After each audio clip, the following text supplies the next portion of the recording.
ഇന്ന് കൊഴുക്കട്ട ഉണ്ടാക്കാനാണ് പോണത്. അപ്പോൾ അതിനുള്ള അരി അരയ്ക്കാനുള്ള തയ്യാറെടുപ്പിലാണ് ഞാൻ. കൊഴുക്കട്ടയ്ക്ക് എടുത്തിരിക്കുന്ന അരി നമുക്കിപ്പോൾ റേഷൻ്റെ അരി കിട്ടുന്നുണ്ടല്ലോ, ആ റേഷൻ്റെ അരിയാണിത്. അത് കഴുകി വാരി വെച്ചിട്ടുണ്ട്. ഇത് ഞാനൊരു 2 ഗ്ലാസ് അരിയാണ് എടുത്തിട്ടുള്ളത്. ഈ 2 ഗ്ലാസ് അരി കുറച്ച് നേരം ഒരു 3 മണിക്കൂറോളം ഞാൻ കുതിരാനിട്ട് അത് വെള്ളം കളഞ്ഞ് വെച്ചു. ഒരു 3 മണിക്കൂർ വെള്ളത്തിലിട്ട് വെച്ചിട്ട് വെള്ളമൊക്കെ കളഞ്ഞ് വെച്ചിട്ടുണ്ട്. അപ്പോൾ കുറേശ്ശെ വെള്ളം ഉണ്ട് അടിയിൽ, അത് കുഴപ്പമില്ല. അത് ഇതിൽ നിന്ന് വാരി അങ്ങോട്ട് എടുത്ത് ഇട്ടാൽ മതി. അപ്പോൾ ഇത് ആദ്യം തരിതരിപ്പായിട്ട് അരച്ചെടുക്കുകയാണ് ചെയ്യുന്നത്. ഉപ്പ് ചേർത്ത് അരച്ച് എടുക്കും. അപ്പോൾ നമുക്കിത് വാരി ഗ്രൈൻഡറിലേക്ക് ഇട്ട് അരയ്ക്കാൻ തുടങ്ങും.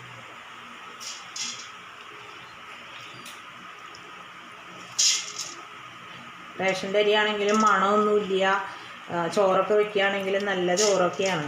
അപ്പോൾ എന്തായാലും ഇതുകൊണ്ട് ദോശ ഉണ്ടാക്കി നോക്കി, ഇഡ്ഡലി ഉണ്ടാക്കി ഒക്കെ നല്ലത്. അപ്പോൾ നോക്കുമ്പോൾ എന്നാൽ ഇത്തിരി കൊഴുക്കട്ട ഉണ്ടാക്കാം. കൊഴുക്കട്ടയ്ക്ക് ഒരു വൈകുന്നേരമൊക്കെ അതായത് കഴിച്ച് കുട്ടികൾക്കൊക്കെ ഇടയ്ക്ക് 4 മണിക്കൊക്കെ കഴിക്കാനൊക്കെ നല്ലതാണല്ലോ. ഇനി രാത്രി അത്താഴത്തിനും നല്ലതാണ്. അപ്പോൾ അത് ഇതാ വാരി ഇട്ടു കട്ടിയായിട്ട് അരയ്ക്കണം. മിക്സിയിൽ അരച്ചാലും കുഴപ്പമില്ല. അപ്പോൾ നമുക്കിത് അരയ്ക്കാം. അപ്പോൾ നമ്മൾ ഗ്രൈൻഡറിലിട്ട് അരി പുഴുക്കലരിയാണ് കേട്ടോ. ഞാൻ നേരത്തെ പറഞ്ഞില്ല എന്ന് തോന്നുന്നു. പുഴുക്കലരി കൊണ്ടാണ് ഈ കൊഴുക്കട്ട ഉണ്ടാക്കുക. അല്ലെങ്കിൽ കല്ലച്ച് പോവും. പച്ചരിയൊക്കെ ആണെങ്കിൽ കട്ടിയായിട്ട് പോവില്ലേ, ഇത് നല്ല ഉതിർന്നിരിക്കും. അപ്പോൾ ഇതാ തരിയായിട്ട് അരച്ചെടുത്തു. നല്ല കുഴയ്ക്കാൻ പരുവാണ്, കണ്ടില്ലേ, ഇങ്ങനെ ഉരുട്ടിയെടുക്കാൻ പാകത്തിനാണ്.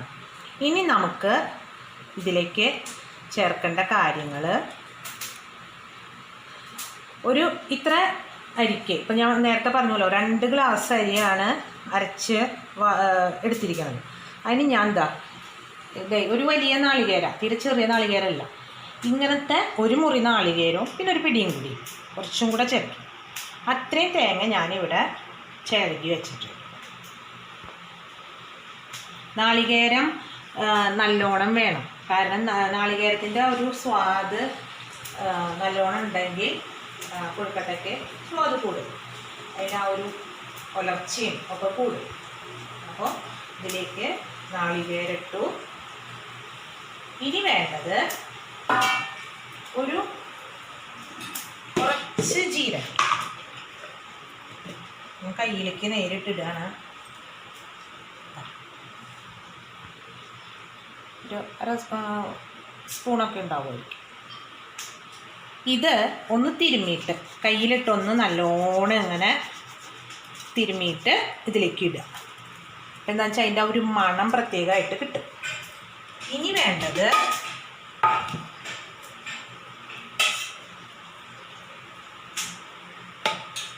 വെളിച്ചെണ്ണ, നല്ല വെളിച്ചെണ്ണ, പച്ച വെളിച്ചെണ്ണ. ഇതാ 1 സ്പൂൺ ഒഴിച്ചു. 2 സ്പൂൺ. ഇനി ഒരു പ്രധാനപ്പെട്ട കാര്യം,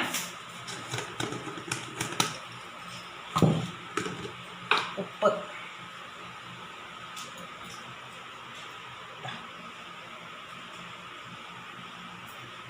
ഇട്ടു. എന്നുവെച്ചാൽ ഉപ്പ് ഇത്തിരി വേണം. കാരണം എന്താണെന്ന് വെച്ചാൽ ഇത് കുഴച്ചിട്ട് നമ്മൾ ആവിയിലല്ല വേവിക്കുന്നത്.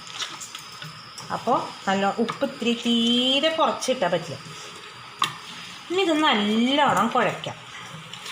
അമർത്തി ആ തേങ്ങയും അതുപോലെ ജീരകവും ഉപ്പും വെളിച്ചെണ്ണ ഇത്തിരി കൂടിയോണ്ട് കുഴപ്പമില്ല കേട്ടോ, നല്ല സ്വാദായിരിക്കും. അമർത്തി അങ്ങോട്ട് കുഴയ്ക്കുക.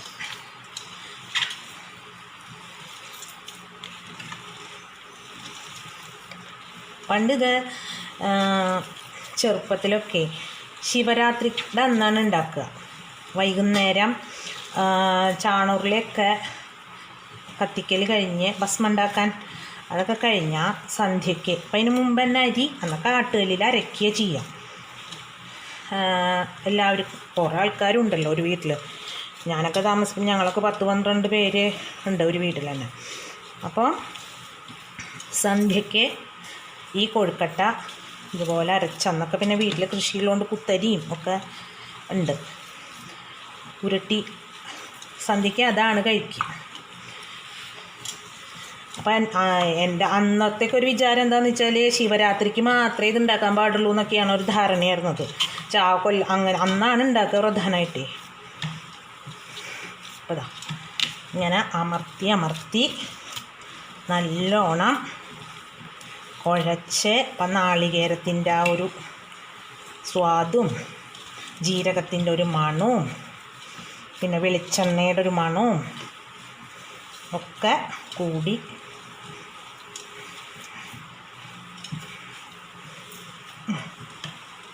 അപ്പോൾ അത് കുഴച്ച് പാകമായി. ഇനി ഉപ്പൊന്ന് നോക്കി വെക്കണം, കാരണം കുറഞ്ഞു കഴിഞ്ഞാൽ ഉപ്പിൻ്റെ ഇതില്ലെങ്കിൽ ഉപ്പ് പാകം.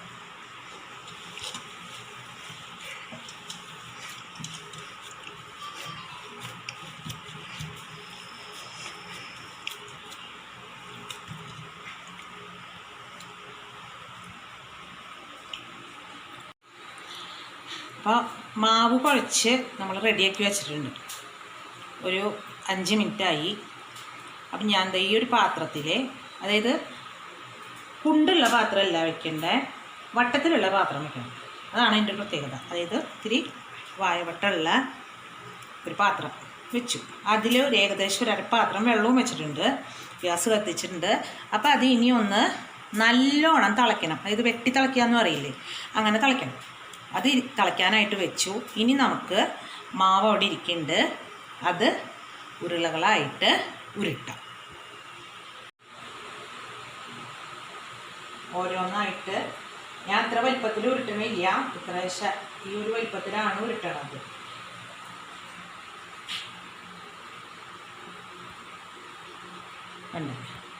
പൊടിക്കണേക്കാൾ കൂടുതൽ അരയ്ക്കുമ്പോഴാണ് അതിൻ്റെ ആ ഒരു മാവിന് പിടുത്തം കിട്ടുക. പൊടിക്കണതാകുമ്പോൾ കുറച്ചും കൂടി ഒലർച്ച കൂടും. അതാണ് പ്രത്യേകത, അരയ്ക്കുമ്പോഴത്തെ ഒരു ഗുണം എന്ന് പറയുന്നത്. അപ്പോൾ അതെ ഇങ്ങനെ ഉരുട്ടി അതിൽ ജീരകവും കാണാനില്ല, ജീരകമൊക്കെ ഇതാ കാണുന്നുണ്ട്, നാളികേരവും ജീരകത്തിൻ്റെ തരിയും എല്ലാം കാണുന്നുണ്ട്. അപ്പം അങ്ങനെ ഓരോന്നായിട്ട് ഉരുട്ടി നമുക്ക് ഉരുട്ടി വയ്ക്കാം.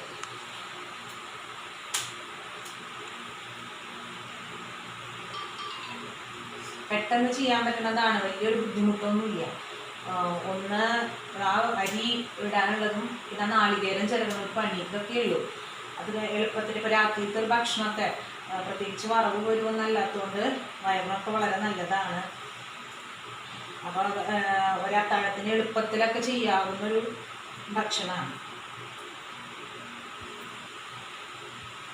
നമുക്കിത് ഓരോന്നായിട്ട് ഇങ്ങനെ മുഴുവൻ ഉരുട്ടിയെടുക്കാം. അപ്പോഴേക്കും വെള്ളം തിളയ്ക്കും.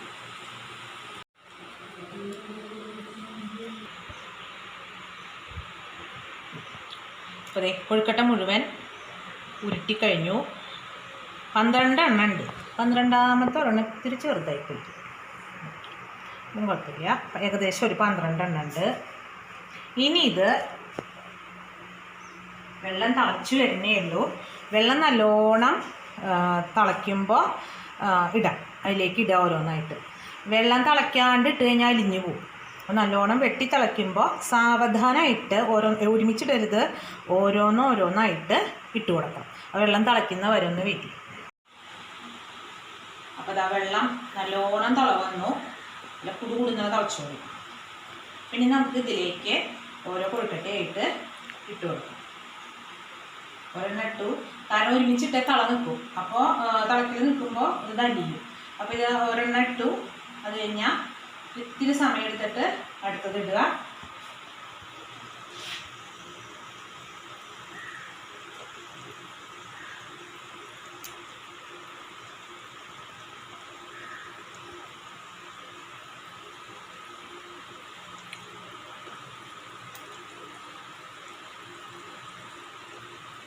ശരിക്കും പറഞ്ഞു കഴിഞ്ഞാൽ ഈ കൊഴുക്കട്ടയൊക്കെ ഇതൊക്കെ ഒരു എന്താ പറയുക, ഒരു ഗൃഹാതുരത്തുള്ള കുറേ ചില പലഹാരങ്ങളൊക്കെ ഉണ്ടാകും, അതിൽ പെടുന്നതാണ്. പണ്ട് എല്ലാവരും കൂടി ഒന്നിച്ചിരുന്ന് കുറേ ആൾക്കാരുണ്ടാവുമ്പോൾ എല്ലാവരും കൂടി ചേർന്നിട്ടുള്ളൊരു പ്രയത്നവും കൂടിയാണ്. നാളികേരം ചിരകുന്നു, കുഴയ്ക്കുന്നു. ഇപ്പം ആകെ ഈ 4-5 പേരുള്ളിടത്ത് അധികമൊന്നും ആവശ്യമില്ല. എന്നാലും ചില ഓർമ്മകളാണ് ഇതൊക്കെ.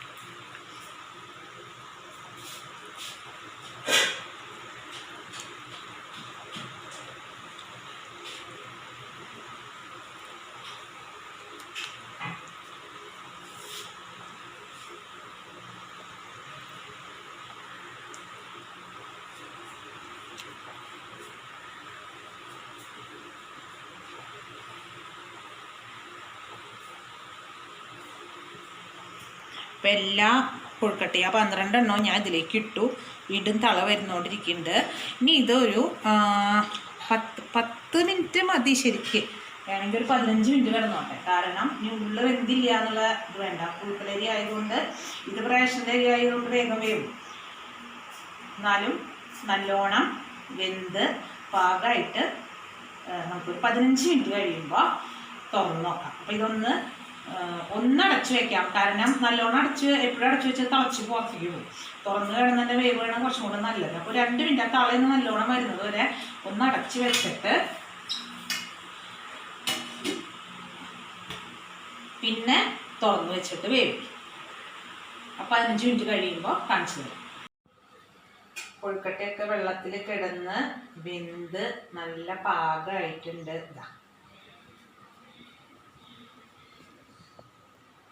കണ്ടില്ലേ, ഇതിൻ്റെ മുകളിലൊക്കെ എണ്ണയുടെ മയം തെളിഞ്ഞ് അതിൽ വെളിച്ചെണ്ണ ഒഴിച്ചിട്ടാണല്ലോ നമ്മൾ കുഴച്ചത്. അപ്പോൾ അതൊക്കെ തെളിഞ്ഞ് വന്നിട്ടുണ്ട്. കുറേശ്ശെ തരി, അതായത് ചെറുതായിട്ട് ഈ വെള്ളത്തിലേക്ക് പിടിക്കും. അപ്പോൾ ഈ വെള്ളത്തിൻ്റെ ഒരു ഇതെന്താണെന്ന് വെച്ചാൽ ഇതിൽ നമുക്ക് വേണമെങ്കിൽ ഉപ്പിട്ടിട്ട് കുടിക്കാം. കഞ്ഞിയുടെ വെള്ളമൊക്കെ നമ്മൾ കുടിക്കുന്ന പോലെ കഞ്ഞി കുടിക്കുമ്പോൾ അതുപോലെ ഈ കൊഴുക്കട്ടയുടെ വെള്ളവും നല്ല സ്വാദാണ്. ഉപ്പിട്ടിട്ട് കുടിച്ചാൽ വെളിച്ചെണ്ണയുടെ മയവും നാളികേരത്തിൻ്റെ തരിയും ടേസ്റ്റും ഒക്കെ അതിലുണ്ടാവും. ചെറുതായിട്ടൊന്നും ഇതിലേക്ക് പിടിക്കുമല്ലോ. അപ്പോൾ അങ്ങനെ ഈ വെള്ളവും ഉപയോഗിക്കാം.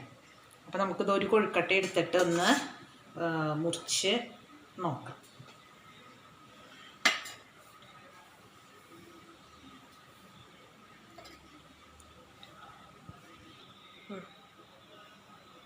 കണ്ടോ, നല്ല ഒലർന്ന് ചൂടുള്ളതുകൊണ്ടാണ് പെട്ടെന്ന് കൈ കൊണ്ട് എടുക്കാൻ പറ്റാതെ. നല്ല ഒലർന്ന് വരും.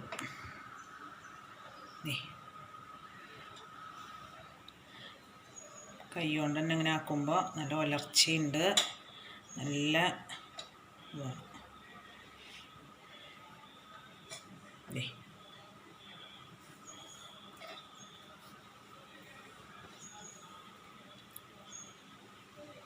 കഴിച്ചു നോക്കാം.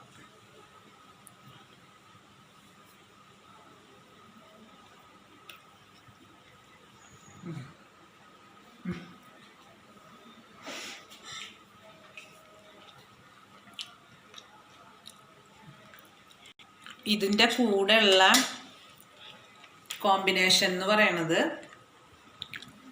നല്ല നാളികേര ചട്നി. ഇത്തിരി വെള്ളത്തോട് കൂടി അരച്ച് വറുത്തിട്ട തേങ്ങാ ചട്നിയാണ് ഏറ്റവും ബെസ്റ്റ്. ഇതിൻ്റെ കൂടെ ഈ കൊഴുക്കട്ടയും ആ ചട്നിയും കൂടി വളർത്തി കഴിക്കും. പിന്നെ ഇതിൻ്റെ ഒരു കാര്യം എന്ന് പറയുന്നത്, ഇപ്പോൾ രാത്രിയാണ് ഉണ്ടാക്കണതെന്ന് വെച്ചാൽ ഇപ്പോൾ 2-3 കൊഴുക്കട്ട ബാക്കി ഒന്നും വിചാരിക്കാം. പിറ്റേ ദിവസം ഇത് പതുക്കെ ചെറിയ ചെറിയ കഷ്ണങ്ങളായിട്ട് മുറിച്ചിടുക.